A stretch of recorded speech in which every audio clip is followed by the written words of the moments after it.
Hello YouTube, and welcome to your 9th Google Chrome extension development tutorial. And in this tutorial we'll be continuing where we left from in the previous tutorial.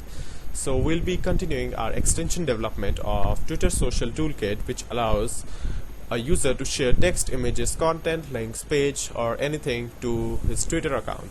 So I have made some modification to manifest.json from previous tutorials. As you can see, I have changed the description and given a suitable title, and I have also given icons 64, 32, 16 and 128 of this icon, the Twitter one icon, so that is easier to recognize our extension.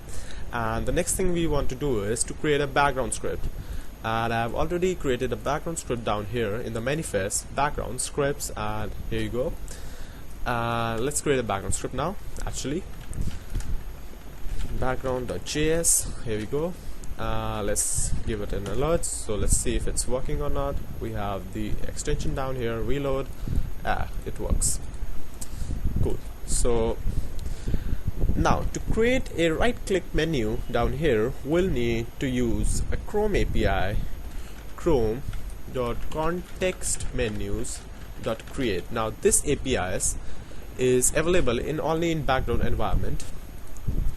So to use this API, we need to declare some permissions first, and the permissions would be,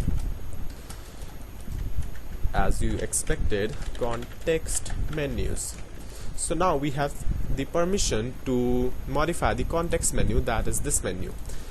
And let's create a context menu. The title should be, let's say, Twitter Social Toolkit, and the title is thing which appears like this, like edit this cookie and go to JavaScript settings are respective titles of their context menus. The next thing we want is the context, and I'll explain what it does. Selection, and the next thing we like to have is on click. This is the JavaScript event listener and my function.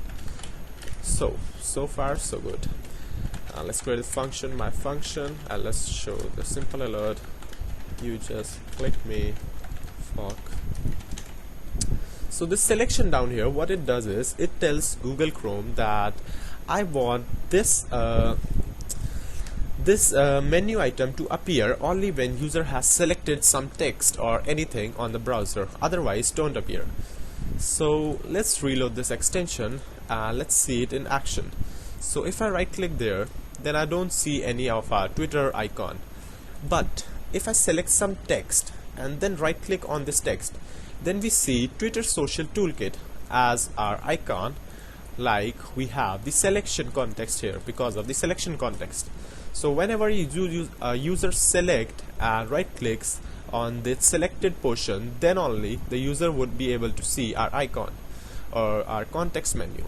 And when we click this, we get an alert. You just click me fuck. So using this, we could create new window or new window basically, and add the text to Twitter window so that it's easier for user to share the content. So that's all for this tutorial, and in the next tutorial we'll be working on the functioning of this extension. So see you there, pals, and thanks for watching the tutorial.